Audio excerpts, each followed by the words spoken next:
Belçika deyince akla gelen ilk şeylerden biri çikolata tabii ki. Dünya miras listesinde olan yerlerden biri. Güzelmiş. Ben şu an hiç konuşmama odaklanamıyorum. Direkt yiyip bitirmek mi istiyorsun? Evet. Çok beğendim. Çok beğendim. Sizi Belçika'nın en özel biralarından olan Kriek'le tanıştırayım. Brüksel'in ilk waffle'ı için Gale'ye geldik. Çok lezzetliydi Çok ama güzel değil da. mi? Beğendik onu. Evet. Herkese Brüksel'den merhaba.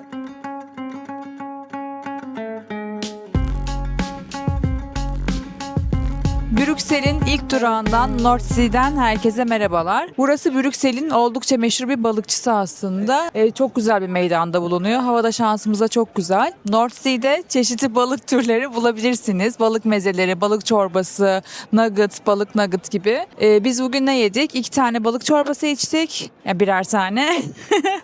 Birer tane balık çorbası içtik. Bir de fish nugget yedik. İkisi de çok lezzetliydi. Biz zaten buraya daha önce 2020 yılında sanırım. Yok 2019'da mıydı? Hiç Pandemiden hatırlamıyorum. önceydi. 2019 Ekim'de gelmiştik. O zaman hava daha soğuktu bu arada. Yine burada bir çorba içmiştik. O zaman da çok lezzetliydi. Şimdi de çok lezzetli. Brüksel'e gelenlerin mutlaka uğraması gereken bir yer diye düşünüyorum. Yani bence burası çok güzel. Evet. Bulunduğu konum çok güzel. Hava güzelse eğer bu meydanda oturup böyle bar taburelerinde oturuyormuş gibi oturuyorsunuz. Balık çorbası, balık nugget veya işte karides, kalamar ne isterseniz burada yiyebilirsiniz. Aperatif olarak geçtik burayı. Çünkü daha yenecek çok şey var. Evet. Devam edeceğiz. Bugün biraz yeme içme üzerine olacak gibi sanırım. Yani öyle olur. Çünkü 2 gün buradayız. 2 günde Brüksel çekeceğiz. Yarın da Brüksel'in gezilmesi, görülmesi gereken yerlerini şöyle bir turlarız. O zaman bir sonraki durakta görüşmek üzere.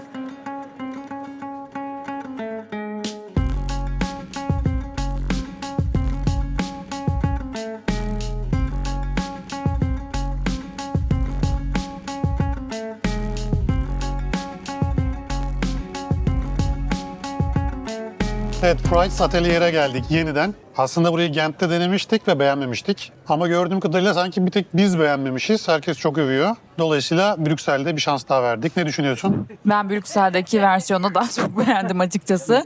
Orada peanutlı söylemiştik ve patates daha böyle rengi altın sarısının önüne geçmiş bir renkti. Daha böyle siyah demeyeyim de yani daha koyu bir renkti.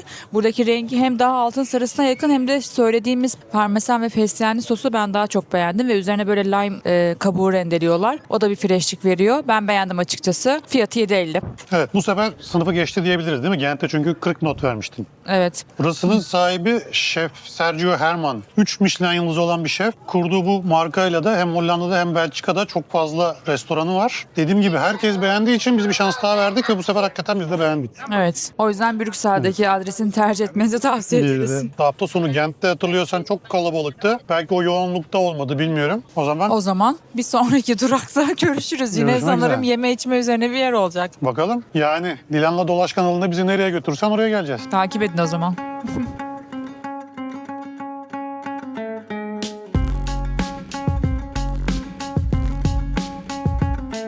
Şimdi Brüksel'de merkezde bir uzak doğu marketi bulduk. İsmi Çince mince bir şeyler yazdığı için biz de okuyamadık ama konumunu ve adını bulursak yazıyor olacağız. Burası çok büyük bu arada. Bir sürü çeşit var. Ben şimdi matcha'ya bir baktım. Matcha fiyatları bizim ülkemize kıyasla inanılmaz uygun. Hani şu 500 gram şöyle 600 liraya falan geliyor. Bizde şöyle bir kutuyu 600 liraya alamazsınız neredeyse. O yüzden eğer matcha seven varsa mutlaka buraya bakmasını tavsiye ediyorum ben. Tadını da alacağım ben bu arada. Tadını da merak ediyorum açıkçası. Bir deneyip tadına bakmak gerekiyor tabii ki. Ama yani ben çok şaşırdım Evet, matcha fiyatlara. Bu arada sevenlere ikisini de alacağım. İkisini de deneyeceğim. Maça sevenlere tavsiye ettim burayı da uzak doğu mutfağına dair her şey var. Her şey var. Çeşit, Dondurulmuş çeşit. ürünlerden çaylara, onun dışında fasulyeleri, sosları, Bu kadar ben noodle'ları, noodle çeşidi görmedim yani. kocaman bir uzak doğu marketi. Evet. Meraklısına tavsiye. Evet. Devam. Biraz vallahi aklım kaldı bayağı bir şeyde. Meraklısına tavsiye, benim gibilere zaman kaybı. Devam. Daha bitmedi canım. Evet, Brüksel'in ünlü alışveriş caddesi Runevi'ye geldik. Hemen arkamda görmüş olduğunuz cadde. Zaten oldukça kalabalık bir yer. Biz de biraz bakacağız, dolaşıyor olacağız zaten. Eğer siz de alışveriş yapmak isterseniz Brüksel'de bu caddeyi tercih edebilirsiniz.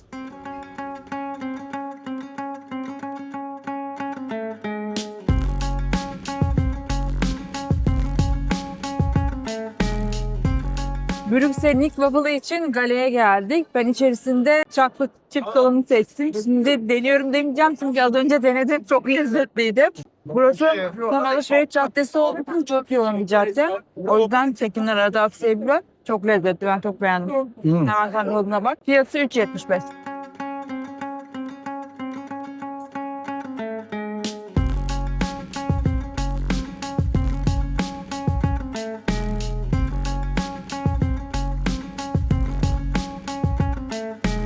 Evet sevgili izleyenler, Delirium Village'ın oradayız. Burası Brüksel'de merkezde bulunan aslında Delirium Bar'ın sokağı diyebiliriz. Şimdi bar dedim Ergin her an sinirlenebilir. Bir dakika, sokak diyorsun, adam village. Buraya köy demiş. Yani Tamam Delirium köy köyü kasaba demiş. okey de burası tamam ama Resmen o sokağı kapatmış ve kendince burada bir hükümdarlık ilan etmiş. evet gerçekten öyle ve burası en fazla bira çeşidiyle Guinness Rekorlar kitabına girmiş bir yer. Sanıyorum 2000'den fazla birası vardı. Gündüzleri yine daha sakin sokak ama akşam saatlerinde özellikle cuma cumartesi günleri inanılmaz hareketli oluyor sokak. Biz neler içtik? Biz aslında bir onlu bira tabağı, bira bardağı, Tadım bira, seti.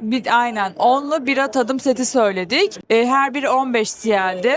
Ne kadardı? 35 35 miydi? euro verdik, Evet, evet. 35 euro verdik. Yani normal tekli 50'lik söylemektense böyle tabii ki daha pahalıya geliyor ama çok daha fazla bira çeşidi içmiş oluyorsunuz. Ve sunum güzel. Yani Sunum böyle güzel, onlu bir evet. set halinde geldiği için Evet. Instagram'da yani evet. Tek tek alsak ben tahmin ediyorum daha ucuza çıkar. evet. Ama yani buraya gelmişken 2000'den fazla birası olan bir mekanın sana verdiği onluk tadım setini denemek bence makul bir fikir. Ben de katılıyorum buna. O Evet, yüzden şu an- Brüksel'de gelinecekler listesine eklemenizi tavsiye ederiz. Evet, şu an biz buradan yemeğe geçeceğiz hemen yan tarafa, saat 8. Sokak çok kalabalıklaştı.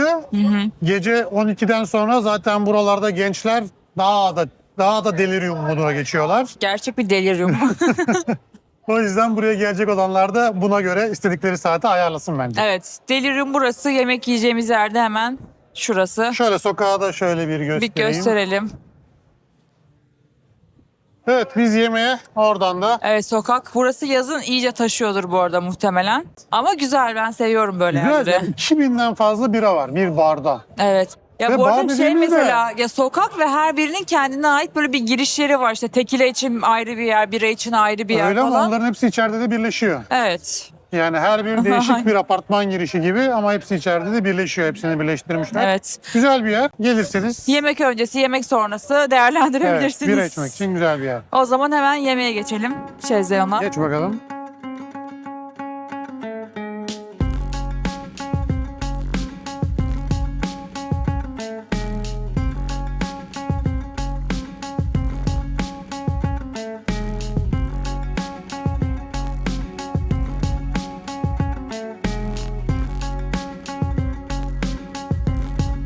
Brüksel'de ilk akşam yemeği için Şezleyon'a geldik. Burası Thank you. 1893 yılından beri hizmet veren bir yer. Oldukça içerisi güzel, otantik, büyük, geniş ve sesli ve kalabalık aslında. Yemekleri de lezzetliydi. Geleneksel Belçika yemeklerini bulabileceğiniz bir yer. Biz neler yedik? Bir tane güveçte midye söyledik. Bir ortaya kızartma tabağı söyledik. İçerisinde soğan halkası, karides ve yine midye vardı. 2 tane de karides kroket söyledik. Hepsi çok lezzetliydi. Zaten bunlar kızartma işinde bayağı iyiler yani bence. Deniz ürünleri kızartmışta çok iyiler. Evet. Patates kızartmasında zaten iyiler. Genel kızartmaları iyi yani. Ben beğendim. Evet. Sen ne dersin? Zaten hani beğenmedim demek buraya biraz böyle burnu büyüklük olur. 1893'ten beri burada bulunan bir lokanta. Brüksel'in de bildiğimiz kadarıyla en popüler, en eski mekanı. Dolayısıyla ben defalarca geldim buraya ve çok her seferinde de memnun ayrıldım. Güzel bir yer. Karşısında Michelin tavsiye listesinde olan ayrı bir restoran var. Orası da 1921'den beri faaliyet gösteriyor. Orası daha böyle restoran, daha böyle sakin bir yer. Ama burası böyle daha bana geldi açıkçası. Güzel geldi, bilmiyorum. Ben Yani o şöyle yüzden ben burayı tercih kıyaslayabilirim. ettim açıkçası. Sen diğer tarafa da oturmuş muydun? Evet, diğer tarafa da 2 defa gittim. Diğer tarafın yemekleri de çok güzel. Ama dediğim gibi orası biraz restoran. Böyle daha sessiz, sakin. Ben 2 kişi geleceğim, baş başa yemek yiyeceğim diyenler için orayı tavsiye edebiliriz belki. Ama özellikle kalabalık gruplar Sesli ve Şezleyon'a kalabalık gelmeli. gruplar. Ve ben Şezleyon'u daha çok seviyorum açıkçası. Çünkü daha böyle bir otantik bir havası var. Ve buraya her geldiğinde böyle oturduğunda daha bir Brüksel havası, o yemekleri yerken daha bir lokasyonda bulunmanın hissiyatını hissediyorsun.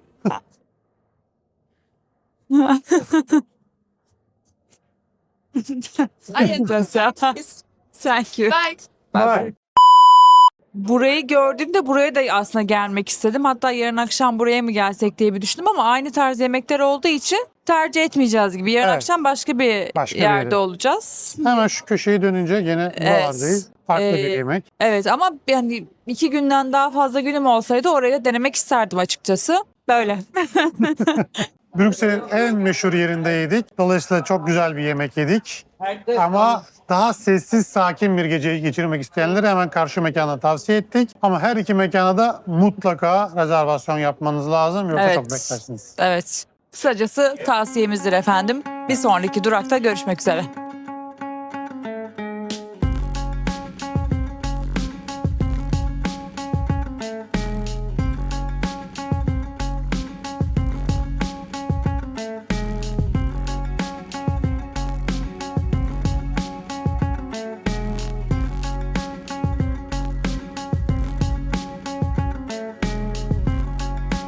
Brüksel'de kahvaltı için Woodpecker 47'ye geldik. Çok lezzetliydi. Güzel bir kahvaltı yedik içeride. Mükemmel, değil mi? Neler yedik Ergin Bey? Sendeyiz. Crunch in a bun söyledik. Bun dediğimiz şeyi sen daha iyi açıklayabilirsin belki. Nedir? Pofuduk ekmek gibi bir şey aslında Evet. yani. Sen genelde yiyorsun, Korelilerin mutfağında ben görüyorum. Ama o banla bu ban aynı şey değil. O daha böyle içini kesip yapıyorlar. Ama bu daha çok iki hamburger ekmeği gibi. Evet, pofuduk hamburger ekmeği Aslında gibi. zaten yediğimiz şey de bir çeşit hamburger gibiydi. Hamburger Evet. sandviç gibiydi. Çok lezzetliydi Çok ama güzel değil da. mi? Beğendik onu. Evet. Yani Diğer- gelenlere mutlaka tavsiye ediyorum onu yemesini. Diğer yediğimiz de menüde Magic Mushroom'lu. Waffle aslında. Evet, aslında şöyle Egg Benedict'in waffle üzerine yorumlanmış bir versiyonu diyebiliriz bence. Ben Doğru onu da değil mi? çok beğendim. O çok güzeldi. Altta bir waffle. Üstünde de poşe yumurta 2 tane. Ve ne vardı başka? Özel sosu vardı. Evet. Ha, bu arada sosları da normal Egg Benedict'te kullanılan Hollandaise sos değil. Kendi yorumladıkları biraz daha böyle acımsı bir sos. Bence çok lezzetli O da sosu. güzeldi. Dolayısıyla biz kahvaltıyı çok beğendik. Buraya Evet. gelince Woodpecker 47'yi tavsiye ediyoruz kahvaltı için. Evet. Rezervasyon almıyorlar. Gelince sıra beklersiniz, öyle gözüküyor. Yani eğer biraz geç kahvaltı için geç vakitte gelirseniz 11-12 gibi muhtemelen sıra beklerler. Bugün Cuma, biz 11'de geldik. Don't worry. Bugün Cuma, biz 11'de geldik ve bekledik sıra. Hem dışarıda kuyruk bekledik hem içerisi yoğun olduğu için biraz serviste Doğru, gelmesini evet. bekliyorsunuz. Ama güzel, Ama beklemeye değer bence. bence de güzel. 2 kişi bu kahvaltıya toplam 50 euro verdik. Kahveler. Sen 2 Aynen, tane hepsi kahve dahil. içtin. 2 Evet. kahve, 3 kahve toplamda. Evet, toplamda 3 kahve, bir banlı olan, bir waffle'lı toplamda 50 euro. Şimdi Brüksel'de yeme içme biraz ara verip tarihi yapıları görmeye, gezmeye başlayabiliriz diye düşünüyorum Dilan Hanım. Ne Olur. dersiniz? Bence de. Gezdirecek misiniz bizi? Evet. Sizle beraber bir dolaşalım bakalım. Hadi bakalım, bizi dolaştırın. Tamam. Grand Palace'ın önündeyiz. Burası UNESCO tarafından Dünya Mirası listesinde olan yerlerden biri. 1695 yılında Fransız Kralı 14. Louis tarafından burası aslında bombalanmış ve taş üstünde kalmamış. Daha sonrasında da Loncalar tarafından kısa sürede yeniden inşa edilmiş. Bu anlamda da tarihi özellikle bir meydan. Bugün gördüğümüz bu görkemli mimari aslında o yeniden yapılanmanın sonucu diyebiliriz. Özellikle altın detaylar ve simetrisi gerçekten büyüleyici. Ben bu meydanı çok beğeniyorum. Daha önce de gelmiştim. Yine o zamanki etkilendiğim şekilde yine etkilendim. Sen ne dersin sevgili Ergin Aktemir? Ben de çok beğeniyorum. Sadece biz değil, Victor Hugo da çok beğeniyor. Avrupa'nın en güzel meydanı demiş burası için zamanında. Buraya kadar gelmişken Brüksel'in ruhani koruyucusu olarak görülen ve 5 kez belediye başkanı seçilmiş Evard Karle galiba, doğru okuyorsam. Onun heykeli de burada. Heykelin eline eğer ki şöyle bir okşarsanız Brüksel'e bir kez daha yolunuz düşeceği kesinmiş. Böyle bir inanç var. Evet, Onu da bizim unutmayın. düştü. Bizim Biz düştü. daha önce okşamıştık. Bizim Gene düştü. okşadan yine mi düşecek? Gibi gözüküyor. Evet, o zaman O zaman bizi başka yerlere götür bakalım. hadi gelin bir sonraki durakta buluşalım.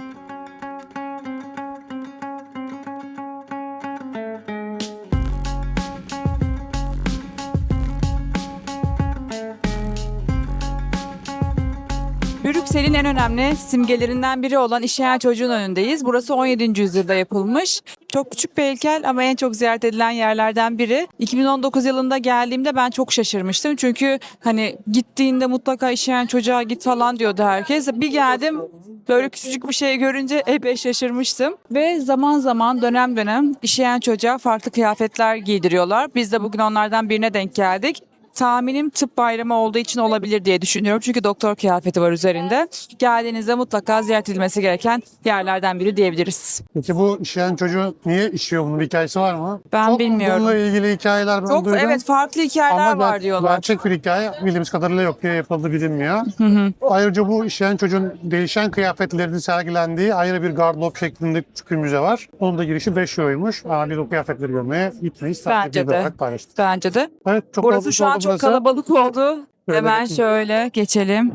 Bu arada buranın sokağında patates müzesi ve çikolata müzesi var. Her iki müzede karşılıklı. Yine çok fazla çikolata dükkanı ve patates kızartma dükkanı var. Yoğun bir sokak, kalabalık bir sokak. Genellikle zaten şimdi Ergin gösterir. Buranın önü mahşer kalabalığı gibi oluyor. Dediğimiz gibi geldiğinizde mutlaka görülmesi gereken yerlerden biri.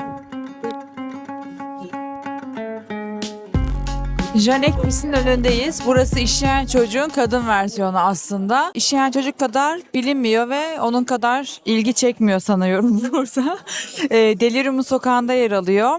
Ya bence bilmiyorum, sanki bunun daha çok ilgi çekmesi gerekiyordu gibime geliyor. Sen ne dersin? Ayrımcılık mı yapılıyor? Ayrımcılık Evet, mı? burada ayrımcılık var. Brüksel'e geldiğinizde işeyen çocuğu ziyaret ediyorsanız mutlaka işeyen kızı da ziyaret etmenizi tavsiye ediyoruz. Peki burada bitti mi? Bitmedi. Macera devam ediyor. Evet. Bitmedi. İşte işeyen köpek. Bir aileyi böylelikle tamamlamış oluyoruz. Burası gelip görülmesi gereken bir yer değil. Bizim otelimizin yakında olduğu için aslında göstermek istedik. İşeyen çocuk, işeyen kız ve işeyen köpek. Harika bir üçlü. Zaten bizden başka bu işeyen köpeği görmeye gelen de yok. Aynen. Bizim hayvan haklarına saygıdır.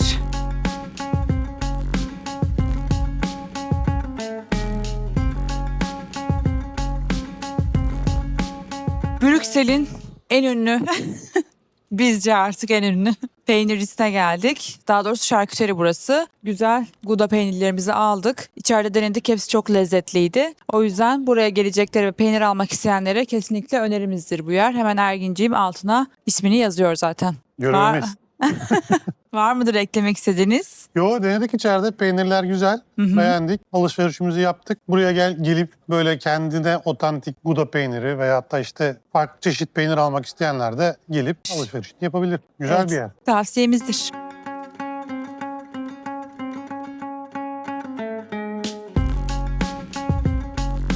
Evet, patates kızartması yemeye Taboara'ya geldik. Aslında burası bizim listemizde yoktu. Ama sanırım 3 tur önden geçiyoruz ve hep kuyruk var. O yüzden biz de bir denemek istedik, şans vermek istedik. Ve 1979'dan beri diyor. Çok lokal gözüküyor. Çok dediğin gibi kuyruk vardı. Bir şans verdik. Ne düşünüyorsun? Yani fena değil, soslar güzelmiş bu arada ama içinde çok fazla yanık var mesela. Yani hepsi aynı şeyde pişmemiş, aynı derecede pişmemiş. Mesela şöyle bir patates var, yanıklar falan var. Ben dünkü patatesi daha çok beğendim ama bu da kötü değil bence. Sosları lezzetli. İnanılmaz fazla bu arada sos çeşidi var içeride. Evet. Şöyle söyleyeyim, Taboara'da ben patates alırken dikkat ettim. Bu Belçika patates kızartması ile ilgili bir şehir efsanesi vardır. 2 kere kızartıldığına dair. Bir kere kızartılır, kenarda bekletilir, sonra tekrar kızartılır. Bunu içeride görüyorsunuz aslında yaptıkları uygulamayı. Biraz bir sarı renge dönene kadar kızartıp patatesi kenara alıyorlar. Ondan sonra tekrar kızartıyorlar ve aslında bu da bir kuyruk oluşturuyor kapıda. Bence de güzel, ben de beğendim ama böyle bir senin gösterdiğin gibi evet içeride biraz yanıkları Fiyatı da var. uygun bu arada. Evet. 3 boyu var. Small, medium, large diye. Small olan 3,5, medium 4, large 4,5. Soslar da 1 euro. Dünkü yere göre fiyatı da uygun. Evet. Daha lokal bir yer denemek isteyenler de tabi oraya gelebilir. Evet, soslar da lezzetli gayet. Evet, O sonuçta zaman. fast food atıştırmalık. Evet, biz atıştıralım, devam edelim. Hadi bakalım.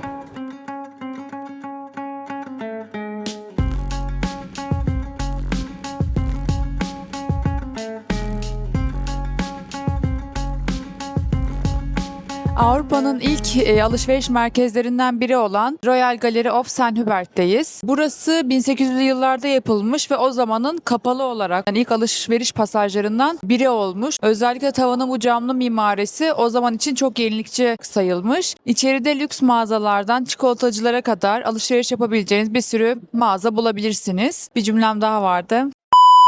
Hem mimari hem de alışveriş için mutlaka görülmesi gereken yerlerden biri Brüksel'de. Ek yapabilir miyim bir tane? Tabii ki. Buradaki çikolatacı Neuhan, pralin denen çikolatayı ilk bulan marka bu dükkanda bulmuş. Buradaki dükkanında bunu icat etmiş. Evet. Biz de oradan belki birer pralinler gösteririz. Ama Neuhaus biraz pahalı. Onu da söyleyelim. Biz bir iki tane senin aklında olan alternatif yer var. Oraları göstereceğiz. Ama Tamam. Neuhaus'a da bir bakalım. Çünkü dünyada pralini ilk yapan şube burası. Pralin bu arada Avrupalılar için çok önemli ve özellikle hediyelik, yani birisine hediye götürecekseler genellikle pralin seçiyorlar. Türkiye'de birazcık daha değersiz. Biz böyle daha çok tablet Evet, çikolata falan Çok daha bilinmiyor. çok seviyoruz. Dışı çıtır çıtır incecik bir çikolata. Dolgulu gibi. İçi de dolgu ve yumuşak bir yapıdan oluşan çikolataya pralinleniyor. Bizde dediğin gibi biraz değersiz görülüyor. Evet. Ama Avrupalılar çok sever. Teşekkürler bilgiler için canım. Evet, devam edelim. Edelim bakalım.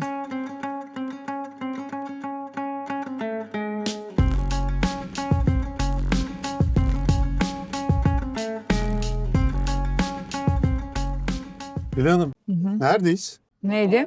Meyzin Dandoy. Doğru okumuşumdur umarım. Meyzin Dandoy'a geldik. Evet, Meyzin Dandoy'a geldik. Brüksel'de waffle tavsiye etmeye, waffle yemeye geldik. Evet, çok güzelmiş. Ben şu an hiç konuşmama odaklanamıyorum. Direkt yiyip bitirmek mi istiyorsun? Evet. Çok beğendim. Çok beğendim. Burada iki çeşit waffle var. Bu Brussels waffle diye geçiyor. Diğeri de dün dışarıda yediğimiz, yanlış söylemek istemiyorum ama buradaki adı Liège mı? Öyle sanırım. O daha çok dışarıdakiler gibi daha tok olan. Bu Belçika waffle'ın içi daha hafif aslında. Dışı daha kıtır kıtır. Çok sıcak servis edilmiyor. Üzerine işte pişmiş çilek ve tabii üzerindekileri seçebiliyorsunuz da ben pişmiş çilek ve vanilyalı olanı seçtim. Vanilya dondurmalı. Çok lezzetliymiş. Bunun üzerinden 10 mu? Evet, kesinlikle. Geleceklerin burayı denemesi lazım bu waffle Waffle için. yiyeceklerse Meyzin Dandoy'u mu tavsiye ediyorum? Evet. Dünkü yediğimiz de güzeldi mesela. Ben o tarzı da ayrı bir seviyorum ama bu da çok güzel. Peki ben burasıyla ilgili araya bir küçük bilgi girebilir miyim? Tabii ki girebiliriz. Meyzin Dandoy'da spekulus diye bilinen bu bir tarçın bazlı kurabiyeler var. İnce tarçın bazlı kurabiye. Bunun en meşhuru ülkemizde bilinen Lotus markası. Eğer Lotus kurabiyesini, bisküvisini seviyorsanız Meyzin Dandoy'unkine de bayılacaksınız. Buna eminim. Eğer tarçın bazlı o kurabiye yemek isterseniz burada çok çeşidi var. Onlardan da kendinize bir paket alıp gidebilirsiniz. Teşekkür ederiz bilgi için. Senin başka vereceğin bilgi varsa sen devam et. Sen ne yapacaksın? Bilgi vermeye. Anlatır Ben mısın? aynen o sırada bunu yerim. Peki afiyet olsun. Teşekkürler.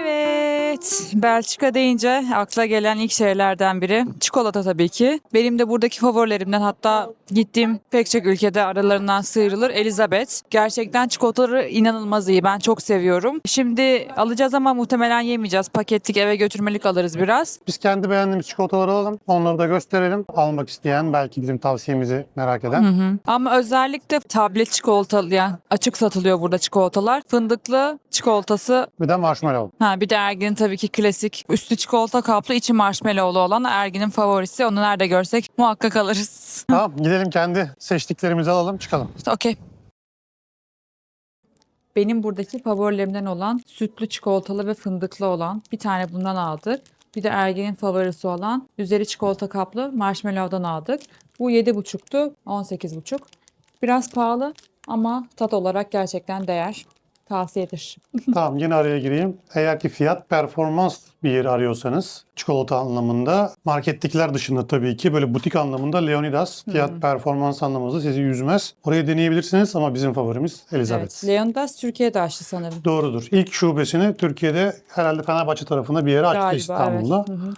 Oraya da gidip deneyebilirsiniz ama fiyatlar hakkında bir bilgimiz yok. Aynen, orayı denemedik. Tamam, biz Bizim alalım. favorimiz bu. Evet.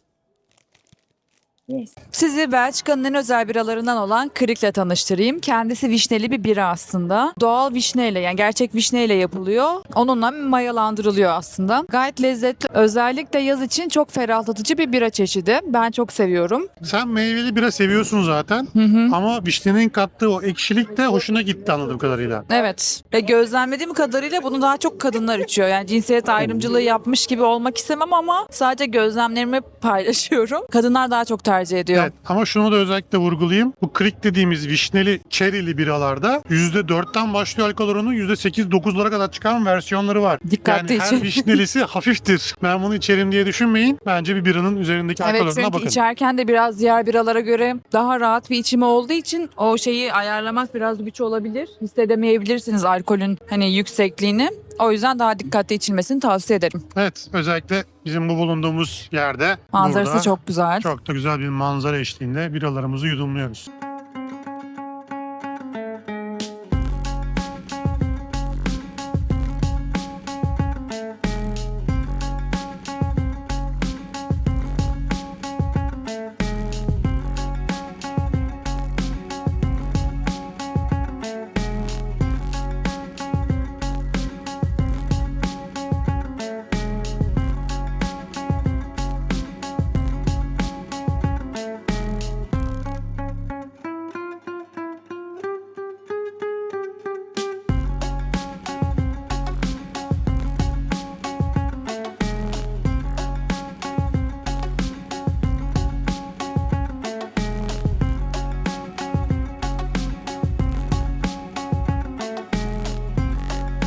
Evet, akşam yemeği için Vincent'a geldik. Burada ikimiz de Ergin'le beraber Chateaubriand söyledik. Yanında patates kızartması ve salatasıyla beraber geliyor. Çok basic bir salatası vardı ama sosuyla beraber bence inanılmaz lezzetliydi. Ben hatta Ergin'inkini de yedim. Et çok lezzetliydi. Hatta son zamanlarda yediğim en iyi akşam yemeklerinden biriydi diyebilirim. İçerisinin ambiyansı da çok güzel. Zaten daha önce Ergin'in geldiği bir yerdi. Onun vesilesiyle gelmiş olduk. Kısacası Brüksel'e gelecek olursanız bence burayı kesinlikle denemelisiniz. Senin ekleyeceğin bir şey var mıydı canım? Ben de eti çok beğendim. Zaten bilerek geldik buraya. Çok da eski bir restoran. 1905'ten beri burada bir et restoranı olarak servis veriyor. Eğer siz de Brüksel'de bir akşam yemeğinde böyle bir güzel bir et yemek isterseniz buraya gelebilirsiniz. Biz görüntüleri koyacağız. Chateaubriand'ı bizim istediğimiz versiyonunda böyle bir alevli şovuyla servis ediyor ama o şovu yaparken konyak kullanıyor. Dolayısıyla alkolle ilgili hassasiyeti olanlar menüde diğer versiyonunu seçerlerse daha onlar için uygun olur. Evet, bunu söylemen iyi oldu çünkü menüyü eline aldığınızda her iki sayfada da aynı etleri göreceksiniz. Aynı sunumlarıyla beraber kafanız karışabilir. Bir tarafta ızgara usulüyle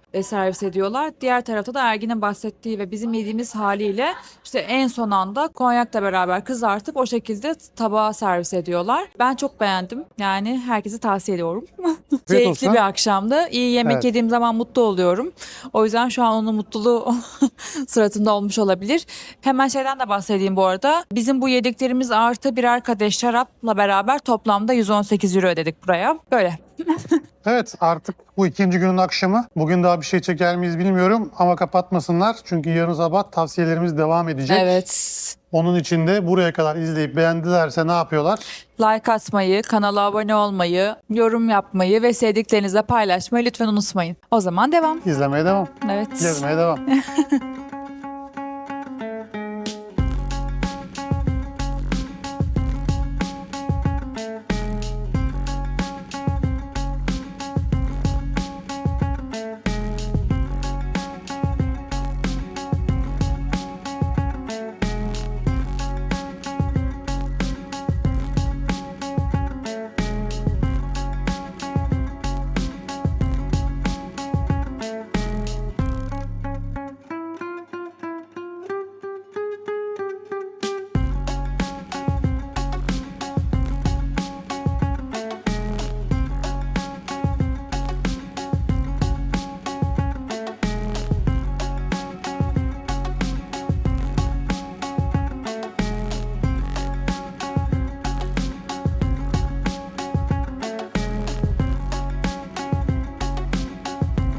Brüksel'i bitirmek üzereyken son bir tadım denememiz var.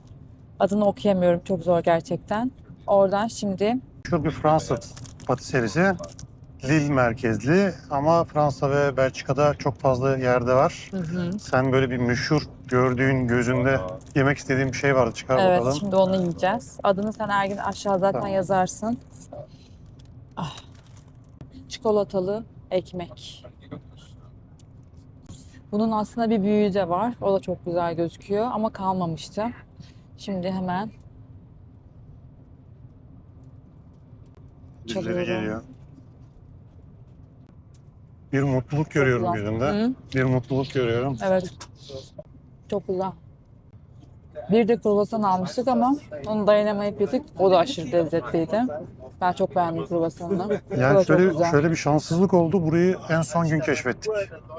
Öyle mi oldu? Yani en son gün aldık. Daha önce bilseydik ilk günde birer kruvasan yerdik yani. Evet. Bir de Evet. asıl bu patiserinin en meşhur ürünü bu beze. Bizim beze dediğimiz şeyden yapılmış bir tatlıları var. Onu da göster istiyorsan. Bir saniye ama.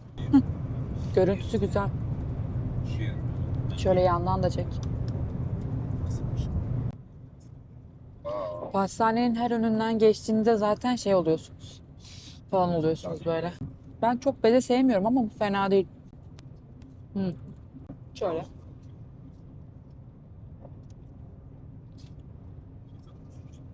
İçi böyle yapış yapış. Beğendin mi? Güzel bence ama çok tercih etmem ben bezeyi genel olarak. Evet. Son tavsiyemizle bu sefer karşınızdayız. Laura Tod'dan kurabiyelerimizi aldık. Biz 2 çeşit aldık. Bir tanesi sütlü çikolatalı. Şöyle hemen gösterelim. Parça çikolatalı. Hemen deniyorum. Çok güzel tereyağı kokuyor. Çok güzel. Bayağı beğendim. Hı. Hemen diğerine geçiyorum. Diğerine tadına bakacağım tabii ki. Bu da frambuazlıydı. Bu bayağı yumuşak. Bunu çıkartamayacağım. Çünkü dağılır. Şöyle göstereyim. Tamam.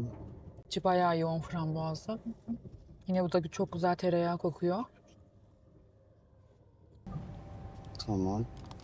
Bu da güzel. Bunu da beğendim. Ama sanırım klasiklerden çok şaşmamak gerekiyor. Kurabiye olarak. Dediğimiz gibi Brüksel'deki son tavsiyemiz neydi? Laura Tot kurabiyesi. Kaliteli bir kurabiye için Evet. artık Güzel, bol tereyağlı. hem bir sabah kahvaltıcısı tavsiye ettik patiseri hem bir kurabiye. İkisi de Fransız. Evet, şimdi de Köln'e doğru yoldayız. Evet. Brüksel'in sonuna geldik. Şimdi Köln'e doğru yoldayız. Yeni bölümümüz. Biz zaten Brüksel'e daha önce gelmiştik ama ben açıkçası bu son seyahatimden çok daha fazla keyif aldım. Biz 2 gün kaldık. Zorlanırsa burası bir günde de çok rahat biter ama tadını çıkartmak için bence 2 gün gayet ideal. Çok koşturmadan rahat rahat her yere gider gezersiniz. Yakınında da çok güzel yerler var. İşte Brüj, Gent, Antwerp, işte Köln yakın. Oralara da çok rahat bir rota oluşturabilirsiniz. O yüzden ben Brüksel'i tavsiye ediyorum. O zaman like atmayı, kanala abone olmayı, yorum yapmayı ve videoyu sevdiklerinizle paylaşmayı lütfen unutmayın. Bir sonraki bölümde görüşmek üzere. Hoşça kalın.